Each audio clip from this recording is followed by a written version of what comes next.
ঘটনাটা আমার ছোট মেয়ে খাবার খেয়েছিল, সে খেতে খেতে দেখতে পেয়েছে টিকটিকি পড়ে আছে। তারপরে মেয়েটা গা ধুতে চলে গেছে, তারপরে সেই খাবারটা খানিকটা আলাদা টিফিন কৌটো করে তোলা হয়েছিল, সেই খাবারটা আবার আমার ছেলেকেও খাওয়াতে গিয়েছি, তখন আমার ছোট মেয়ে এসে দু গাল খেয়েছে ছেলেটা। ছোট মেয়ে এসে বলছে যে টিকটিকি, মা টিকটিকি, ওটা কাই টিকটিকি না, তুমি এখানটায় দেখো কেটেলের মধ্যে টিকটিকি পড়ে আছে।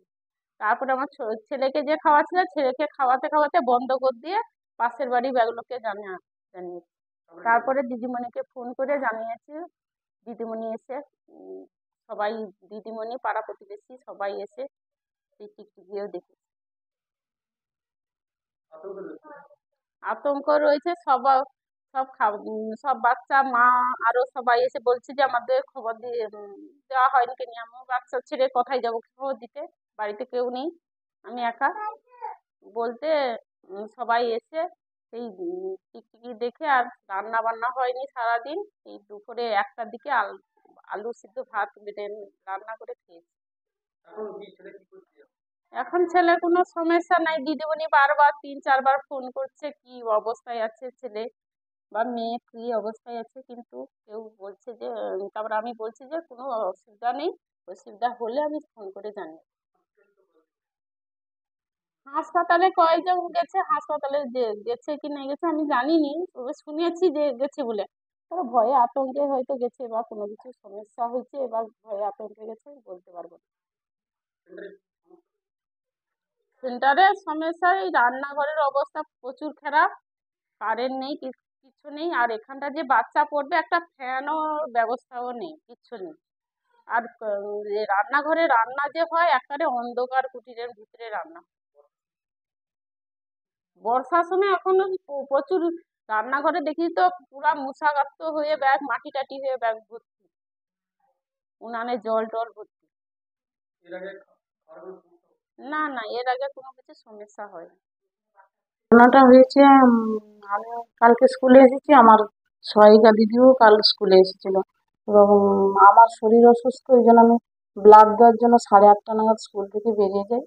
তা দিদি সবাইকে খাবার টাবার দিয়ে তারপরে গেছি। এবার টিকটিকি উপর থেকে পড়ে যাক কি খাবারের ছিল টিকটিকি, এটা আমাদের অজানা। এবার আমরা কেউ এই বিষয়টার জন্য প্রস্তুত ছিলাম না, এরকম একটা দুর্ঘটনা ঘটে গেছে। এবার আমি যখন বাড়ি চলে যাই, তারপরে 10টা নাগাদ যে মার বাচ্চার খাওয়ারে টিকটিকিটা পড়েছে, উনি আমাকে ফোন করে, তখনই আমি ওনার বাড়িতে আসি, এবং অন্যান্য মা বাচ্চা সবার ভালো মন্দ জিজ্ঞেস করি, বাড়ি বাড়ি প্রায় গেছি, এবং একজন গর্ভবতী মা এবং 2টো বাচ্চা, একটা ছেলে একটা মেয়ে, ওরা প্রচুর ভয়ে ছিল, ওদেরকে আমি বলেছি যে তোমরা তাহলে হসপিটালে চলে যাও, এবং আমি পাঠিয়েছি ওদের বাড়ি থেকে। এই বলে আমি 3টে পর্যন্ত এলাকাতেই ছিলাম, তারপরে বাড়ি চলেছি। আমার স্কুলের পরিকাঠামো একদম ভালো না। ওটা লকডাউনের সময় ওই সুন্দরবন অ্যাসোসিয়েশন থেকে ঘরটা করেছে, শুনেছি নাকি এটা 8 লাখ টাকার স্কিম, কিন্তু নলকূপ বাথরুম কিছুই নেই, ঘর একদম ব্যবহারযোগ্য না, মাটি ভিজা, রান্নাঘর অন্ধকার, একটা জানলা, আর রান্না করতে তো সহায়িকা দিদি একদম পারে না, বহু কষ্টেই করে, প্রচুর ধোঁয়া, ধোঁয়া বেরোতে পারে না, আর ঘরটা এখনো জবজবে হয়ে আছে, জল বেঁধে আছে। হ্যাঁ, আমার অফিসে জানিয়েছি, এবং পঞ্চায়েত প্রধান সাহেবও জানে, মেম্বারকে জানিয়েছি, এবং মায়েদের সঙ্গে সবসময় আমার কথাবার্তা হচ্ছে, ওরা তো রোজ খাবার আনতে আসে, বলছে এই নেই সেই নেই, এবং বলছি খাবারের টিকটিকি বিষয়ে মেম্বারকে জানিয়েছি, আমার সুপারভাইজার দিদিকে জানিয়েছি। আমার নাম শ্রেয়সী পাত্র সোরেন।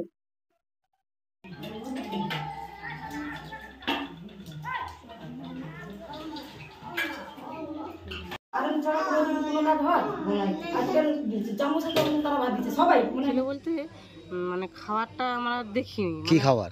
খিচুড়ি, খিচুড়ি খাওয়া। কি পড়েছিল? কি টিকটিকি, তারপরে টিকটিকি পড়েছে। তারপরে ফোনে দিদিমণি বলে খিচুড়ি কি তোমার খাওয়া হয়ে গেছে? আমি বলে হ্যাঁ।